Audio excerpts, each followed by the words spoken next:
KPBS On Demand is supported by the San Diego County Toyota dealers, presenting a new 2025 Tundra designed to combine performance and comfort with up to 437 horsepower and 10-speed automatic transmission. See your Toyota dealer, the San Diego County Toyota dealers. We make it easy. Good morning, I'm Debbie Cruz. It's Friday, December 1st. Why California's solar industry will lose thousands of jobs by early next year.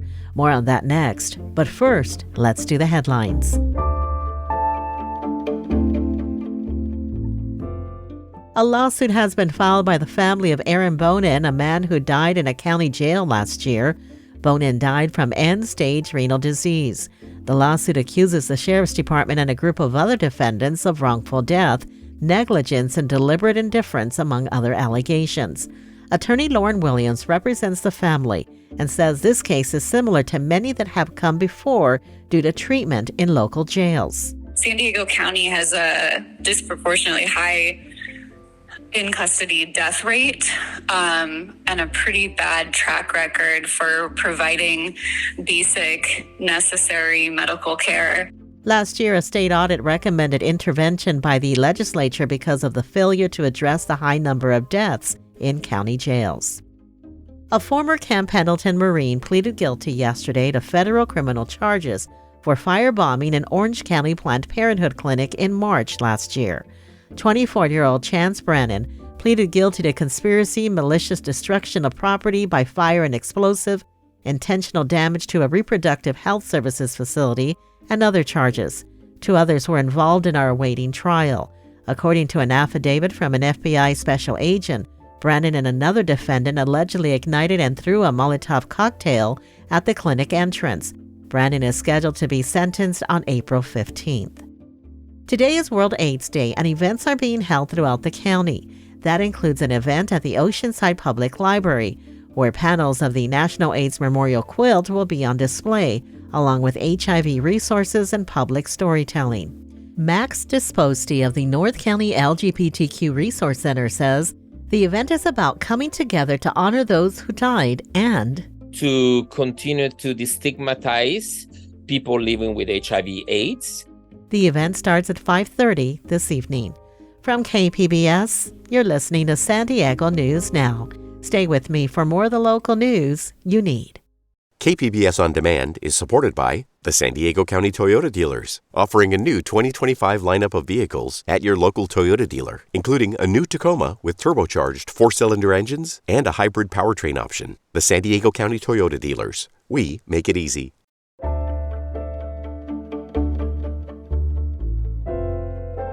California's solar industry is facing tough times after state utility regulators changed the rules for rooftop solar last spring. Environment reporter Eric Anderson says sales are down and layoffs are up. Ross Williams has worked in San Diego's residential solar industry since 2010. He's never seen anything this dark for an industry that enjoyed double-digit growth over the last decade. That's brutal. I mean, no company can survive where your sales are 30% of what they were last year, right? It's just a recipe for disasters. HES Solar had fewer than 10 employees when Williams joined the firm more than a decade ago. He bought the company in 2015 in part because the future was bright. The workforce swelled to 75 by the beginning of the year, but under new solar rules that took effect in April, Williams was forced to cut jobs in July and again in August.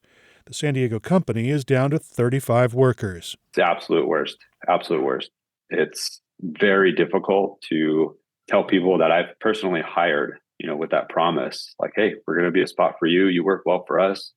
We're going to be there for you, to say, hey, sorry, can't employ you anymore. It's extremely difficult. California's solar industry employed more than 78,000 people in 2023, 67,000 in the residential rooftop solar sector. Industry officials project 17,000 of those residential jobs will be snuffed out by the first quarter of next year, and prospects for the rest of the year remain dark. The market in real time under the new net metering is 80% below where it was last summer. Bernadette Del Chiaro is the executive director of the California Solar and Storage Association. She says the layoffs are exactly what the industry was warning about when regulators were revising the state's net energy metering rules.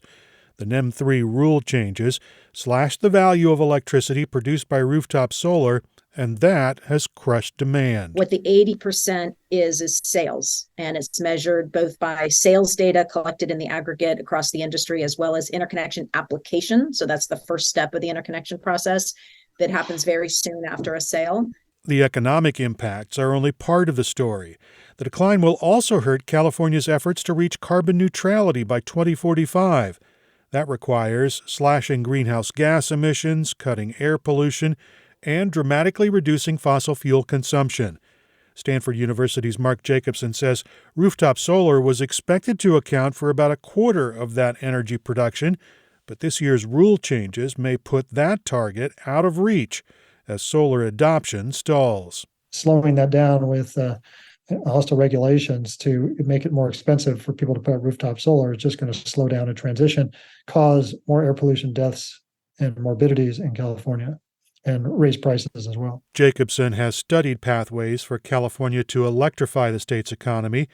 He says it will require greatly expanding wind energy, utility-scale solar, geothermal energy, battery storage, and solar from rooftops. He says regulators should be facilitators. Every opportunity we have, regulators need to make it easy to put solar on, not more difficult. The rule changes implemented this year are being challenged in court. The San Diego-based Protect Our Communities Foundation, the Center for Biological Diversity, and the Environmental Working Group asked the First District Court of Appeal in San Francisco to force regulators to reconsider the changes. The challenge argues the California Public Utilities Commission failed to support solar in disadvantaged communities and didn't account for all the benefits of rooftop solar. Attorney Aaron Stanton says regulators are also required to make sure the solar industry grows sustainably. All three of those things are statutory requirements in the Public Utilities Code, and the Commission's decision doesn't meet those requirements. The CPUC asked the court to reject the challenge in a legal filing. The court decided to hear the case. Oral arguments are scheduled for December 13th. It's unclear when a decision might be rendered. Eric Anderson, KPBS News.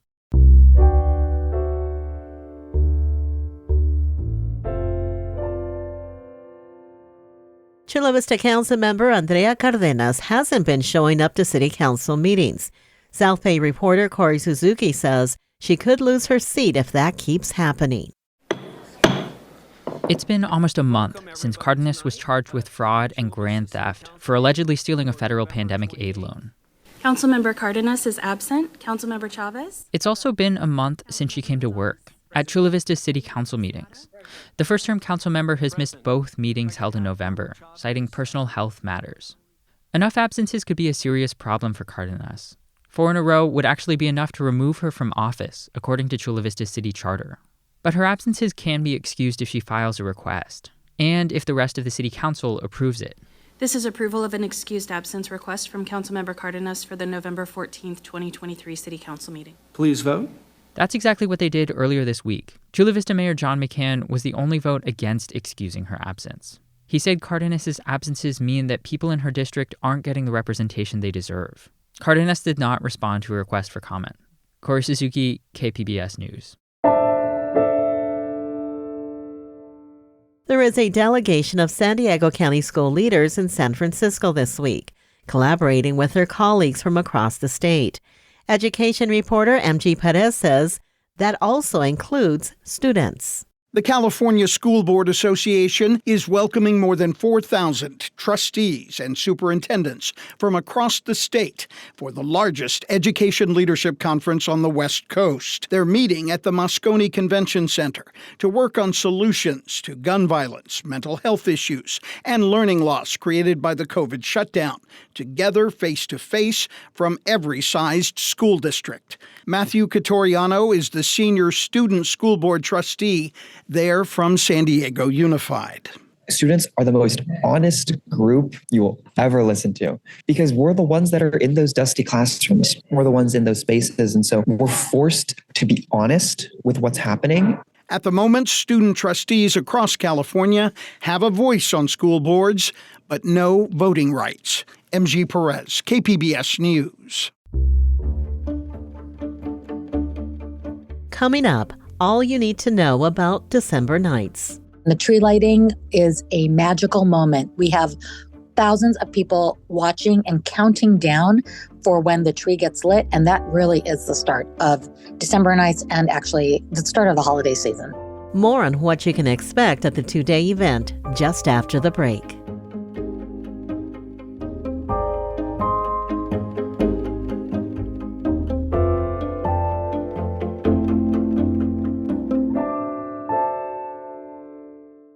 KPBS On Demand is supported by the San Diego County Toyota dealers, presenting a new 2025 Tundra designed to combine performance and comfort with up to 437 horsepower and 10-speed automatic transmission. See your Toyota dealer. The San Diego County Toyota dealers. We make it easy.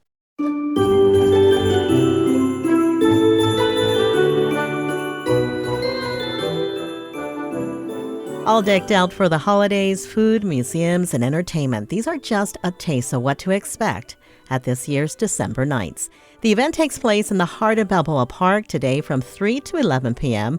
and tomorrow from 11 a.m. to 11 p.m. Joining me now is Natasha Kalura, Executive Director of Special Events with the City of San Diego. She's here to tell us about this two-day event. Welcome to the San Diego News Now podcast, Natasha. Thank you for having me. Natasha, please give us a little background on December nights. My husband and I, along with our two sons, moved here about 20 years ago, and we were blown away with this event. If you can tell us when it all started and how it has evolved to what it is today. Absolutely. So December nights is actually in its 47th year. When it started, originally it was a way to bring people into Balboa Park during a time when we weren't so busy and to drive traffic into the museums. Obviously, it worked very, very well because we expect over 300,000 people over a two-day period for this year. December nights offer something for everyone, and I understand the family zone has been expanded this year. What does that look like, and any free activities? One of the things that we are trying to do is really get back to the roots of why this event started in the first place. And that's really showcasing the jewel of San Diego, which is Balboa Park. So one of the things that we are trying to do is have more free family-friendly activities, really bring some of the museums out into the public area so that there's interactive activities. And this year, the family zone is bigger and better than it was last year. And we have a new element, which is we're activating the municipal gym. So one thing that we heard was people, love to take photos with Santa. And we actually, with our sponsors, with Tutris, we are actually providing free photos with Santa. You just have to use your own phone. You can take a photo, and that's 3 to 9 on Friday and 11 to 9 on Saturday. And we have a literacy corner. We have a face painters. We have hat makers. We have a live poetry on demand where you talk to somebody and he will custom create a poem for you to walk away with. And so there's a lot to do, and it is all free. I also heard rumblings of a skating rink this year. Yes, one of the things, again, working with the museums, trying to partner with them, we actually work with the Fleet Science Center, and they are working with us to provide a skating rink in the plaza. It is not an ice skating rink, although you do use ice skates. Think of it like a giant cutting board. It's a synthetic skating rink, and we anticipate it's going to be very, very popular, and it's going to be right in the center of Plaza de Panama. And I understand you have the tree lighting that you have every year, Natasha. What time does that start and when? So our Mayor Todd Gloria will be there at 6 p.m. Friday night at the Oregon Pavilion. And the tree lighting is a magical moment. We have thousands of people watching and counting down for when the tree gets lit. And that really is the start of December nights and actually the start of the holiday season. Let's talk a little about traffic. It's a challenge every year, and I know parking is limited. What other transportation options are available? Well, traffic is always a challenge, and we are actually adding more options this year than we have ever had before. So in addition to obviously, coming down and parking, which we actually have prepaid parking options that are available at a discount on our website, you can also take free shuttles. So you can park your car for free at City College or at other locations. You can hop on a shuttle and it will take you around and drop you off on 6th Avenue, and you'll walk across the Laurel Bridge. Couple minutes walk and you're in December Nights. We also tell people that rideshare is very, very easy, drops you off on 6th Avenue. If you want to ride your bike, you can actually valet your bike on site as well. So there are a lot of ways to get there. And again, we just encourage people, if you've never tried public transit, MTS is a partner with us, and they will also have some shuttling and free shuttling available. But you can take the trolley to one of our shuttle stops downtown and hop on the shuttle and never, spend a dime and let the other people worry about the traffic for you. Natasha, I heard about so many things you can find on your website. It's called a mobile website. What does that mean? That means you do not have to download it. So it is a mobile website, meaning that you can access it via your phone and it'll adapt to your phone screen. You can also get to it on your computer, and it is not something you have to download. So you can access it from any device. And it is new this year. Our IT team spent quite a bit of time making this work for us. It's interactive. So not only will it help you with how to get there, once you are there, for example, if you are gluten-free or a vegetarian, you can search for the booths that have those items for you, and you can click on a button and it'll help you with walking directions to that zone. So everything is on there, from our entertainment to our food, to our museums, to the transportation. Well, great. I have been talking with Natasha Kalura, City of San Diego's Executive Director for Special Events. Thank you, Natasha, for coming on the podcast and sharing all this information about this year's December Nights. I hope to see you there. Thank you. Hope to see you there as well.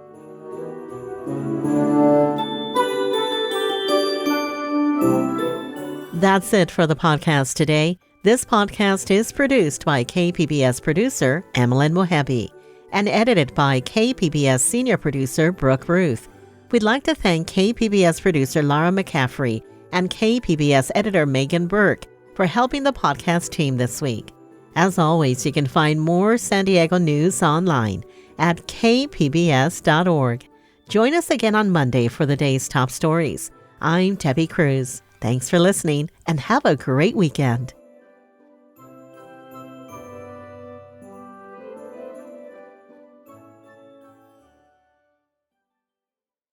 KPBS On Demand is supported by the San Diego County Toyota dealers, presenting the new 2025 Camry with refined design and performance. Visit your local Toyota dealer to learn more about all the features the new 2025 Camry offers. The San Diego County Toyota dealers. We make it easy.